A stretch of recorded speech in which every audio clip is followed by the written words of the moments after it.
tired of you liars. The truth is what I'm about, but if you wanna quest the kind, I can put your fire out. Riding cause I finally found something worth dying about. Got saved, draft to the team, no trying out. Kneel to the throne, real to the bone. God over money, T in the shield for the stone. Welcome to Word on the Street. Thank you for tuning in. I'm your host, Jordan. This is Miss Angeline. Oh, dude. Lexi. Look at the camera, Lexi. I'm sorry, what's your name? Amber. And Jesse. Alright, man. What grade you in? I'm gonna be a sophomore. Sophomore. What about you? Freshman. Alright. And are you her mom? Her mom. Alright, cool. We thank you guys for coming in. Tonight's discussion is gonna be about hooking up. This is a microwave generation, as you probably have heard it so many times before. We want things here, right now, how we want them. And it has kind of infiltrated our mindset into a lot of areas in our life. One of those including intimate relationships. We have become a people who now pursue romance without the payment of commitment. I don't know, what is hooking up to you? What's your definition of hooking up? Having sex. Alright. So if I was to say, I was coming up to you like, hey yo D, I hooked up with so-and-so last night. That's the first thing that pops in your mind? Yeah? Is that pretty universal around the table? What about you, man? Is it, what about making out? Yeah. No? Hooking up is It's all the other ones. Home run. Basically. Okay. How do y'all feel about that? Does that make you uncomfortable? Sex. No. Does that make you uncomfortable thinking that maybe the person that I'm gonna go on this date with is probably not looking at me? Is maybe looking at something later in the evening. How does that make you feel? As a woman, as a young Hispanic woman, are you Hispanic or you white? You have half and half, all right. I feel you. How does that make you feel? How does that make you feel? Like used? Like if we're on a date and I know that he's gonna do that later with some other person, and I would feel like I shouldn't even be there, you know, because why is he gonna be here with me and see someone else later? So you're looking for something a little bit longer lasting? Yeah, long-term relationship. So how do you look at a date though? When you get asked to go on a date, what is your initial thoughts? You thinking that I'm gonna this might be a potential someone that I can marry? Well, what's the purpose of dating? To get to know someone. To get to know someone. So let me ask you this question. Does dating take you from a friendship zone to a more intimate setting? Yeah. Are you sure? Well, Yes. Yeah. Yes.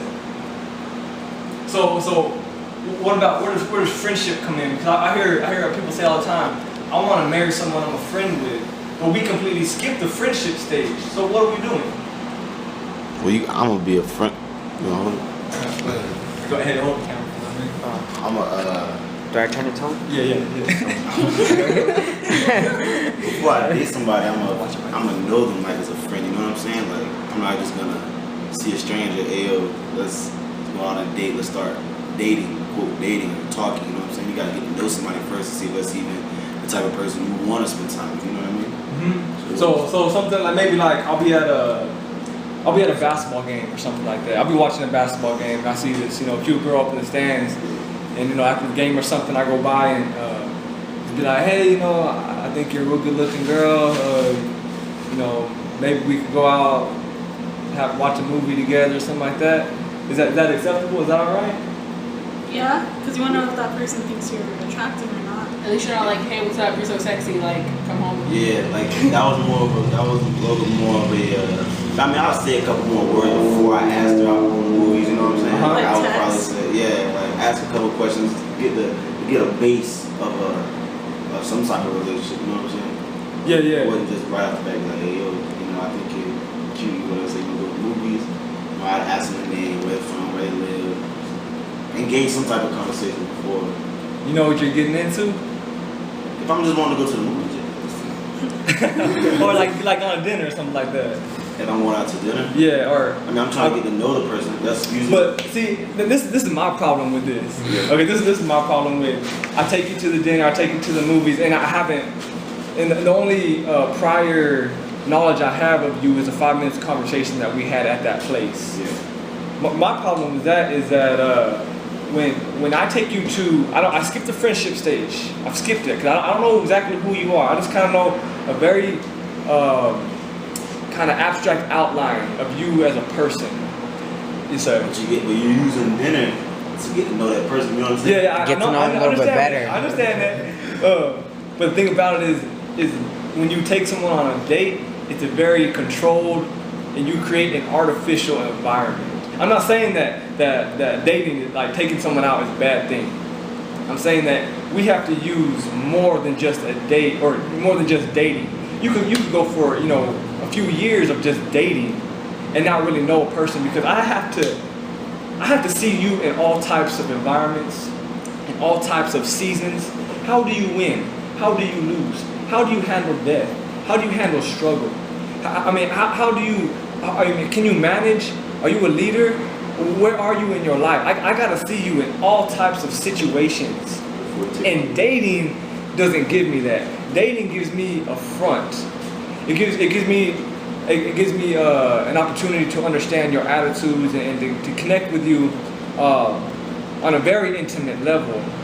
Sometimes, like the conversation can get that place, but I'm gonna need more than just words. This is why I bring this up, because the Bible talks about in Matthew 6:33. It says, "Seek the kingdom of God first, and all these things will be added to you." And that word "added"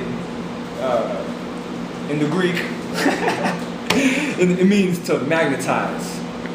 It means things are going to be magnetized. If you are seeking God and His kingdom first, things will naturally be magnetized to you. Why? Because everything on that path, everything on that wheel is going in the same direction you are going. And so it's only a matter of time before y'all meet up. And so when we are dating and when we are hooking up, we are more interested in what you can give me, instead of we're not on a friendship level saying I'm interested in you because you're interested in the same things I'm interested in. You see what I'm saying? And I don't know, how do y'all like? It seems like today we can say if I'm in love, that gives me an excuse to do whatever the heck I want. No? Some people use it. Right, yeah. I feel some people use it that me personally, But today's society, majority of people use that as the excuse. I was in love with the person, so I slept with him. Yeah. First week I was in love with him. The Yeah. second week I was with him. You know what I'm saying? Yeah, well, like that love at first sight kind of thing. There's heavily attraction at first sight.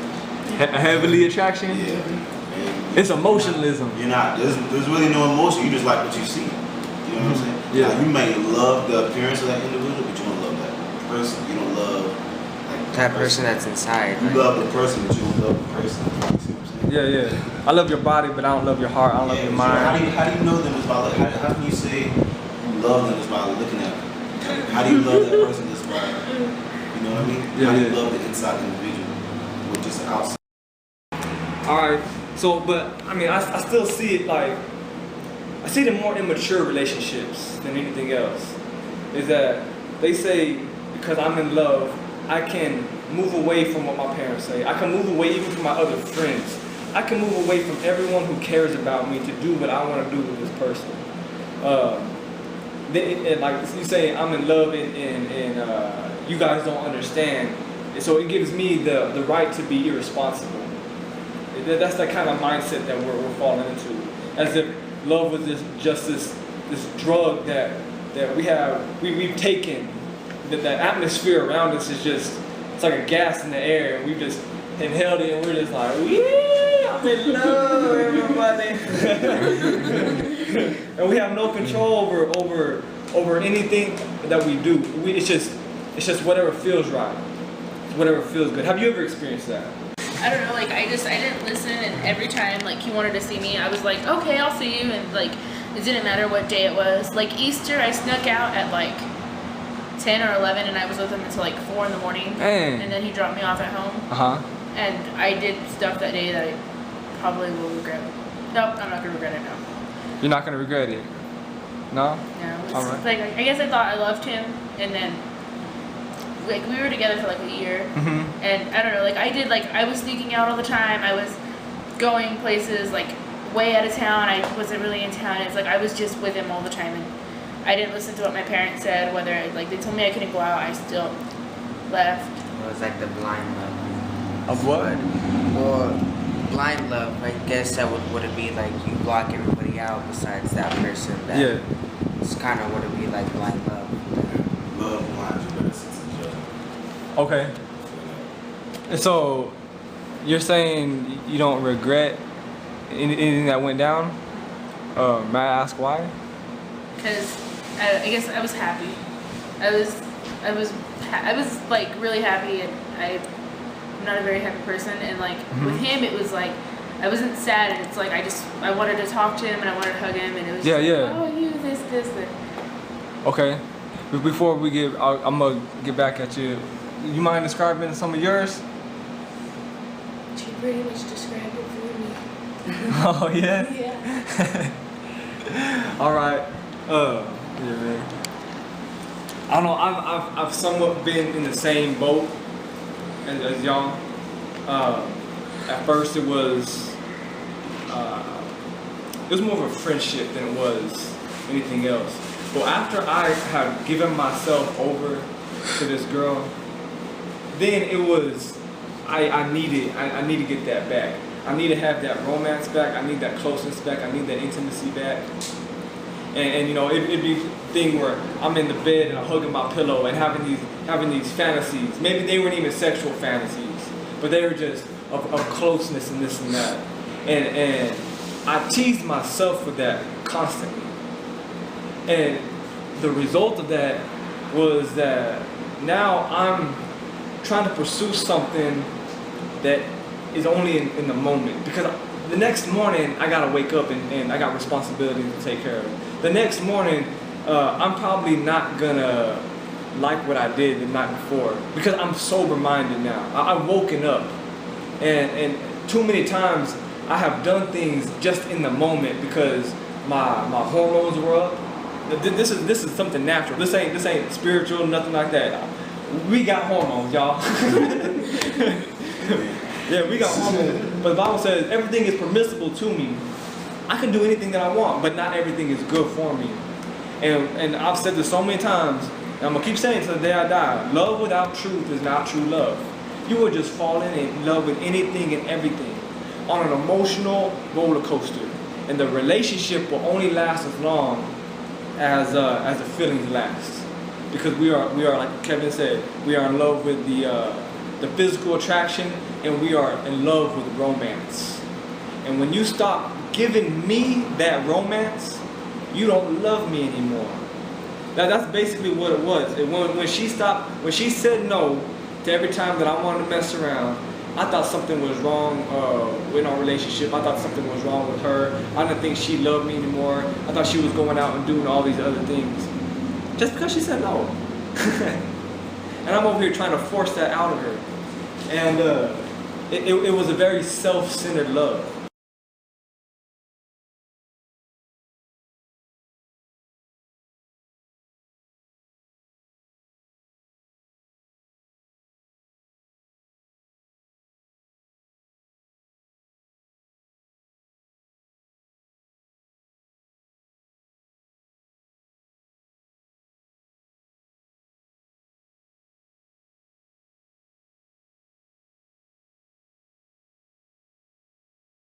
Alright, and it's like we pursue romance.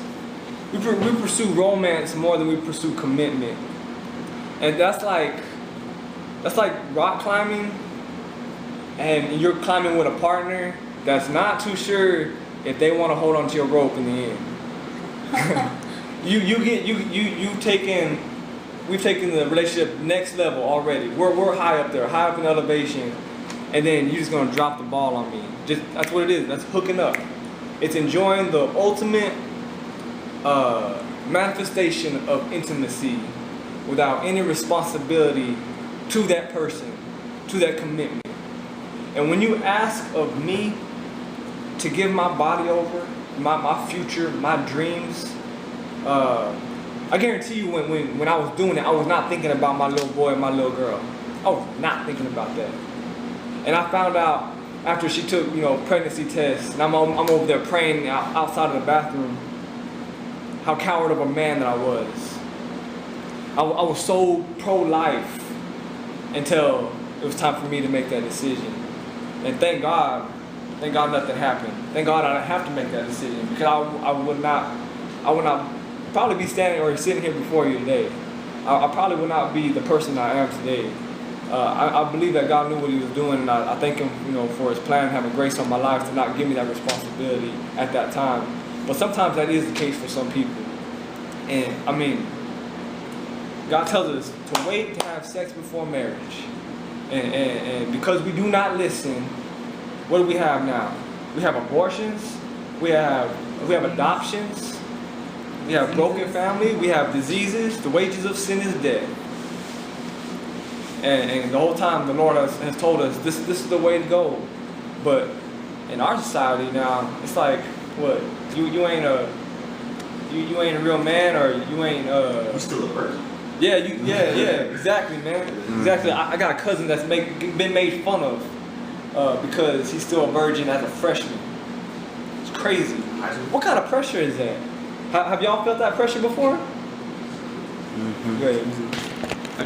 What did they say to y'all? They laugh at people who are virgins. What grade are you in? I'm going to be a 10th grader. You're going to be a sophomore, all right. Well, have you heard about that in the hallway, or everyone made fun of you because of that? No, because my friends aren't really, they're not like that, and no one outside of my friendship knows my personal life, so I don't get that. All right. Anyone ever made fun of you because of that? No? Any y'all?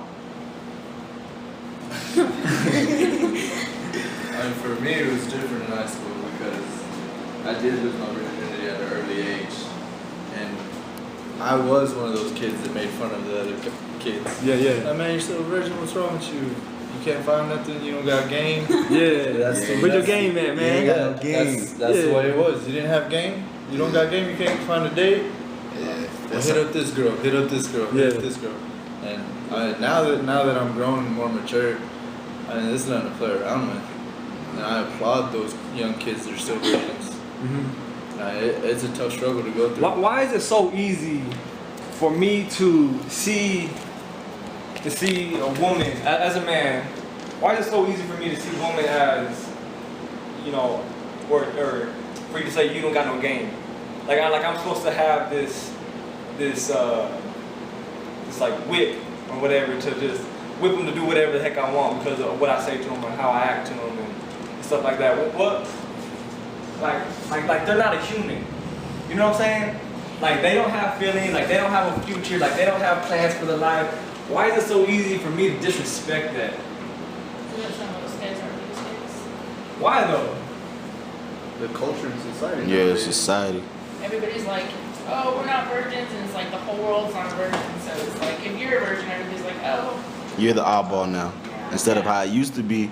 Like I'm not gonna say I couldn't experience it, but like my mom would say back in her day, I mean, for the most part, things used to go right like back in the day, and it was always the people that didn't go by how it should be. They were the ones that were kind of looked at differently. Yeah. You know what I'm saying? Not shunned away, but they were just looked at differently. Now it's like the whole script is flipped. We call what is good, we call that bad, and we call what is bad good. Yeah. We flip the script. Instead of back in the day when a man courted a woman. You do what? Courted her? What's that? Like, asked her parents' permission to date Oh, her. okay, I got you. Yeah. And opened the door and sat her in a chair, and I was like, hey girl, you wanna go out and eat this Friday? And it's a whole different society now. Yeah, well, even that, even just the insincerity of love now is that I can do those exact same things. I know dudes that would take a girl to a furniture store. I'm talking about family life. all to get her prepared and prepped and ready for that evening. And every kiss that he gave, and every hand, and or, you know, like opening the door and holding her hand, and these were just sweet things to prepare her mind so that he can prepare her body later, or get her body later. True. Just the complete insincerity of that. And I don't know, I mean, when a man speaks to y'all and calls you beautiful and this and that, do you know you're beautiful before that? Or does my word validate your beauty and your self-worth? Your word. My word. Or the person's word. Oh, yeah. Or yeah, I mean, if it was, I mean, anybody, any guy in here, or any guy on the street, just came up to you, or you know, wanted to date me, kind of go on a date with you, or get to know you better, and said you're beautiful and fine, and you know, all this and that, and I know compliments are good, but do you know that beforehand? How come? You're not told that, you know. Unless you really are attractive and you really are beautiful, you know. That's something you're told, but then That comes back to what I'm always saying. You gotta love yourself, man. Yeah, that's what I'm straight getting up. at. That's what I'm getting Respect at. for yourself. You gotta love yourself. That's the whole key to everything. You gotta love yourself. Yeah, that's what I'm trying to get at. Is okay. The Bible talks about this is why we have this meeting, all right? The Bible talks about go out there, make disciples, heal the sick, and cast out devils, all right? And the first devil, as my pastor has always said, the first devil you gotta cast out is your own devil, all right? I've now come to a realization after reading this word, after studying this word, and being intimate with the Lord and understanding the Lord's character and His will and His plan for our life and for my life as Jordan.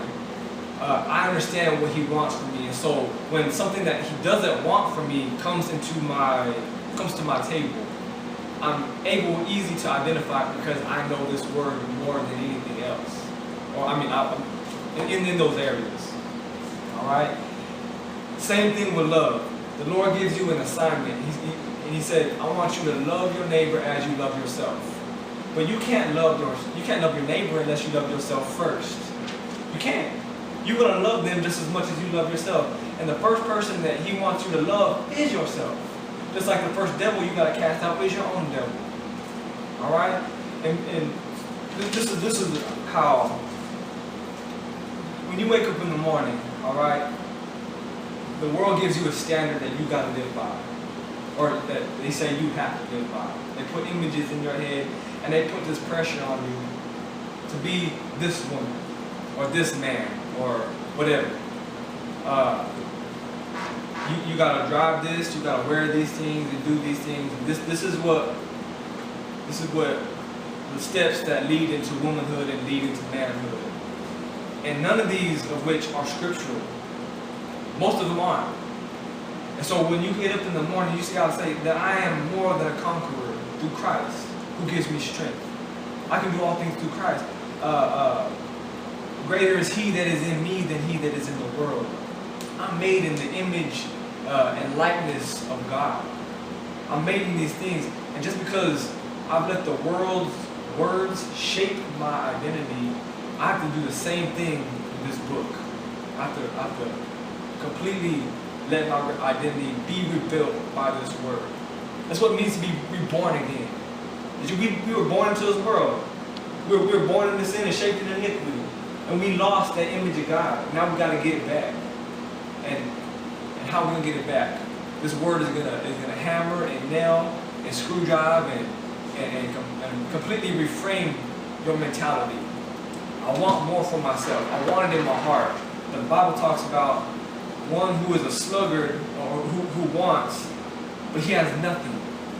You have to renew your mind with this word. At the end of the day, you have to redefine everything you know about love. Redefine it. And redefine who you are with this word.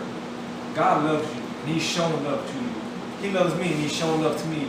And because of that, I now see myself as God sees me. I see the forgiveness and the grace that He gives me. And I know who I am, and because of that, I can stand firm in the mirror and say, you know what? I might got pimples on my face, I might be a little overweight, I might be way skinny, something like that, but I got a purpose on this earth.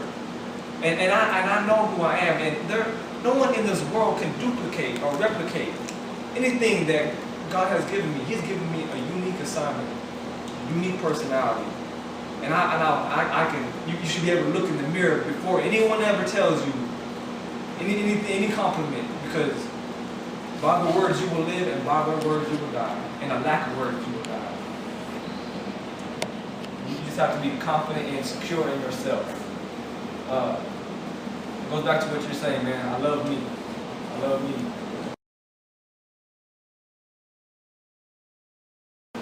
I feel some people do it as for that attention, you know what I'm saying?